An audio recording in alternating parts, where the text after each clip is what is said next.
Welcome back to the Hand to Shoulder Solution, where pain meets its match. I'm your host, Carl Petitto. I'm an occupational therapist and a board-certified hand therapist. I specialize in the rehabilitation of orthopedic conditions that affect the fingertips through the shoulder. So today, let's talk about arthritis, stiffness, and pain. What can you do at home? Now in the clinic, it's really important that we evaluate exactly what is going on and what is optimal for you. But let's talk about some first aid things, just some simple things that you can do at home to feel a little bit better. And really, you should always be evaluated by your healthcare professional. So let's talk about the wrist and hand. There's a couple of things to not do. And arthritis, when the inflammation expands, because itis means inflammation, arthro means joint. So there's two types of arthritis. There's the osteoarthritis, which is from wear and tear. And our bodies are designed optimally to last perfectly for about 40 years. Then after the age of 40, wear and tear starts to occur, and some people more than others, but that's the osteoarthritis. The rheumatoid arthritis can start at any age, and that is when your immune system attacks your joint surfaces, and your immune system thinks that the joint surfaces, the cartilage, for example, is a foreign body and tries to get rid of it. So let's talk about osteoarthritis, and basically any inflammation and pain. Here's a few things you can do at home. So a couple of things to avoid first, which arguably are more important than what to do. So here's what not to do. Don't continuously move. I have patients come in and they're telling me about their symptoms, and while they're talking to me, their hands are on their lap, and they're just kind of always doing this. Because inflammation expands, it takes up space within the joints and makes the joints feel tight. So the trap is that it feels great when you're moving, but then now you stop and wow, now the inflammation increased and now it feels more tight. So then you remember it felt great when I was moving, so I'm just going to keep it moving, but that just causes rubbing on the joint surfaces, aggravating it, making the inflammation really increase. Another thing is too much heat. So heat always feels good when it's on because it increases blood flow, it expands and loosens up everything, but guess what? It also expands the inflammation. So when that inflammation is expanded, now you get out of the heat, and now you get a big inflammatory response, and then you naturally remember it felt great when the heat is on, you go back to the heat, and it's a vicious cycle, increases the inflammation, and guess what? It also increases the pain and increases the stiffness. So because it hurts more, you move a little bit less, and because you move a little bit less, now the tissues tighten up, and the tendons and the muscles and things aren't moving normally, and they get really tight. So what can we do? So at home, use either get a old pitcher or a Tupperware or something, fill it full of water, keep it in the refrigerator, and we're talking about wrist and hand and finger arthritis. So you can take it out and just lay your wrist and hand in it. See that bone that juts up right there on the back side of the wrist? I would go up to about that point, okay? That's the ulnar head. And I would go up to that point, and that gets the carpals that form the carpal tunnel, that gets all these joints.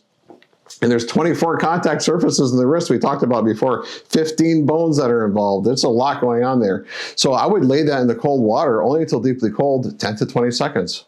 And right when it's deeply cold, you're done. And that's more effective than an ice pack for 10 minutes. Or you can just stick it under the cold running faucet, fingertips up to the ulnar head, up to that bone right there. Back and forth, get it deeply cold, done. I have some patients come in and their wrist and hand is just huge and inflamed and red and just angry. And I will tell them, you go home today, you stick that under the cold running faucet every hour for the rest of the day. And their pain is 8 out of 10. And then I'll have them come back in a couple days and they'll say, wow, you know what? Just after a few hours, my pain went down to 2. And well, the cold shrunk down their inflammation and took the pain along with it. So that should be done ideally, like maybe late morning, lunchtime, after dinner, before bed, and then you kind of get a feel for what's the best. Now, in the morning, that's when your inflammation is at its lowest point because you've been resting all night, you've been sleeping all night long, and it's not moving. The inflammation will be at its lowest point. So you can use heat without the fear of expanding the inflammation and the irritation What's the benefit of heat? We're going to open up the blood vessels, bring more blood, which means more nutrients and oxygen to the tissues, to the joint surfaces, healthier joint surfaces, and that helps to make you feel better. And that's when it's safe to use the heat, so you don't have that inflammatory response. Now in the morning, the inflammation is low, but guess what? The stiffness is high. It's really tight and stiff in the morning, but that's okay. Most of my patients, they'll tell me, boy, I get up in the morning, it's just so tight. I just forced to think of moving. That's aggravational to think about it. So in the morning, I tell people to just let it loosen up on its own. You use a low electric heating pad on the lowest setting, low to medium even, medium low, for 15 minutes around the wrist and hand. Or if you take your shower in the morning, it warms up in the shower. Normal shower temperature, don't make it extra hot. I've had people make it extra hot and say, boy, you should see me, I'm red. I get that good and hot, and they're proud of it. It's just gonna increase your inflammation. So normal heat in the morning, warm it up, let the fingers loosen naturally as you get into your day. You're using your hand. After an hour or a couple hours, it's gonna be nice and loose without the aggravational forcefulness, so don't force anything. All right, another thing, here we go. You ready? When something is sore, it's natural to want to rub it. And I'll have patients come in their first day with me, they're sitting there, they're talking to me, and they're wringing their hands, and they're rubbing the wrist, and it's skin and bone here. And you're on the arthritis is inflammation of the joint. So arthro is joint, itis means inflammation. And deep pressure makes it feel good, but boy, that rubbing, it just aggravates us. And when you're done rubbing, now it hurts worse. But what can you do instead of rubbing? Give it a little hug. You can just lay your hand on it, and just don't grip it hard, but just give it a little hug. And that neutral warmth from the other hand, and that little light pressure is very soothing without the rubbing.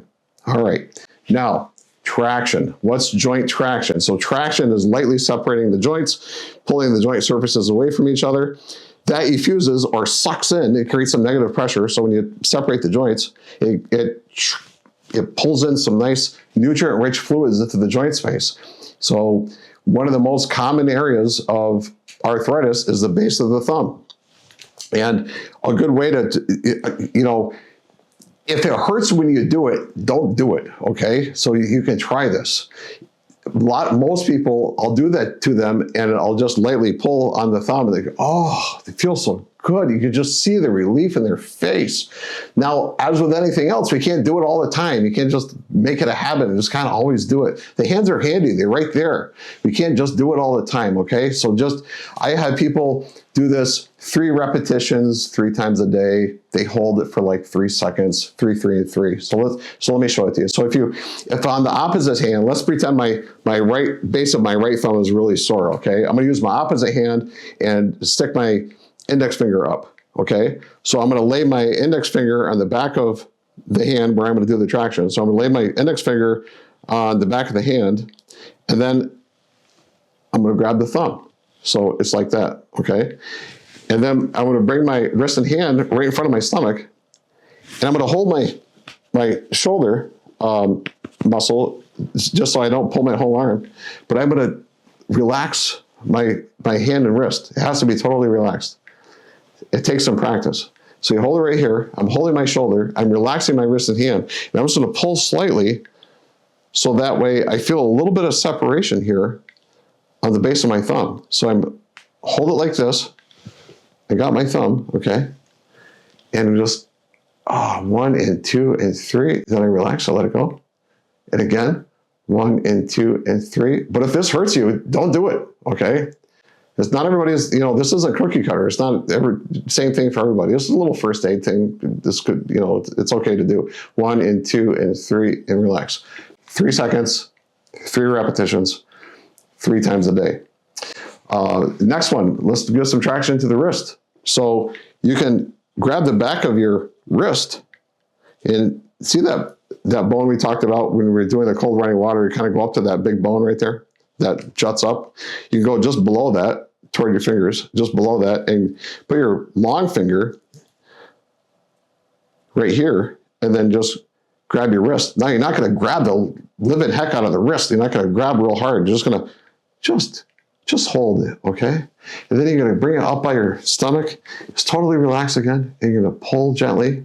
until you feel a light separation. 1 and 2 and 3, and relax. We're separating at like 1/8 of an inch. Not much at all. Again, 1 and 2 and 3, and relax. But remember, if this hurts, just don't do it. But this is something that really helps a lot of people.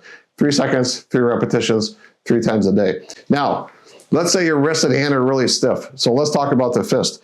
You know, progressively, because of the inflammation and pain, people start moving a little bit less, and because they move less, and now it gets stiff, and the joints themselves get stiff, and then we lose our flexibility of the tendons that connect the muscle to the bone, and things start to go in the wrong direction. All right. So with making a fist, if you go, let's say you can only go that far, use the opposite hand to go on the back. We're going to do each finger individually, and they're all connected in the back. So if you try to keep them out of the way so you can reach it better, you're defeating the purpose, because they're all connected in the back. So they all have to go down as a team. Okay. So they go down as a team. Very important. They go down as a team.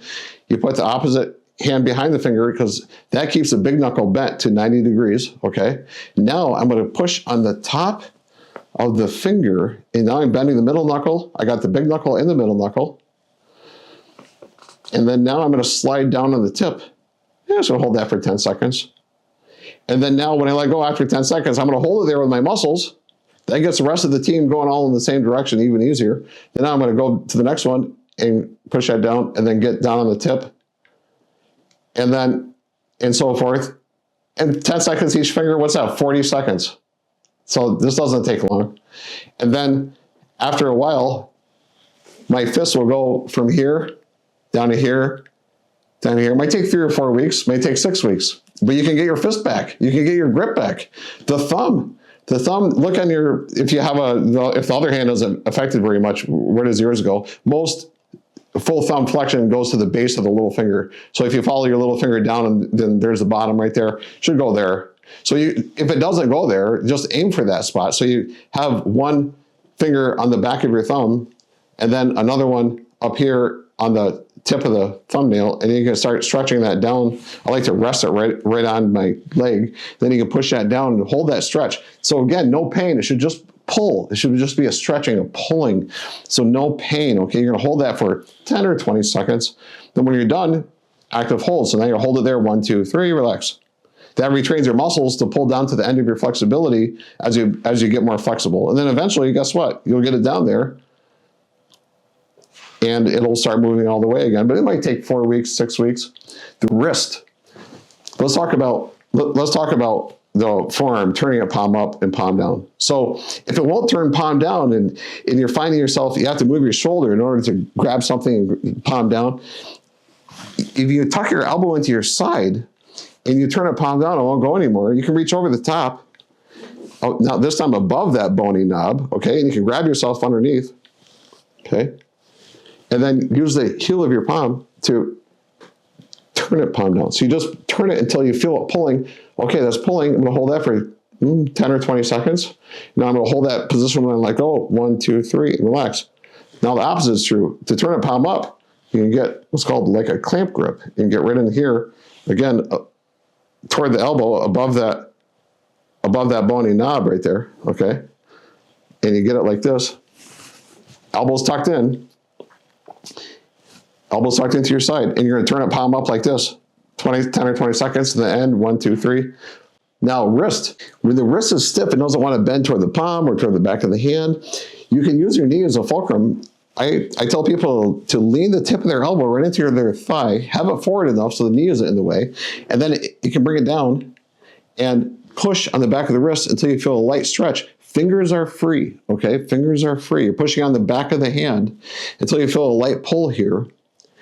You hold that light stretch, just a stretch, not pain, okay? 20 seconds, all right? And then you can relax it. Do it again for 20 seconds. And then you can flip it over. And then fingers are still open, palm to palm, and bring it down. You can stretch that 20 seconds, a couple of repetitions. Now, let's say it won't turn all the way palm up, won't turn all the way palm down. That's okay.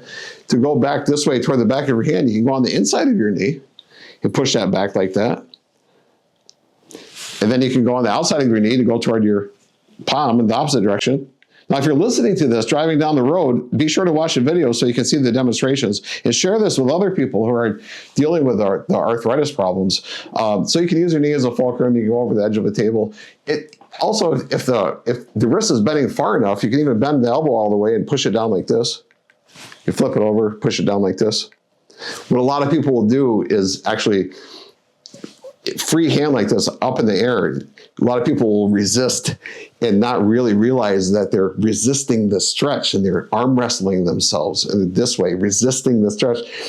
When you use a fulcrum, it's easier to relax than you don't arm wrestle yourself.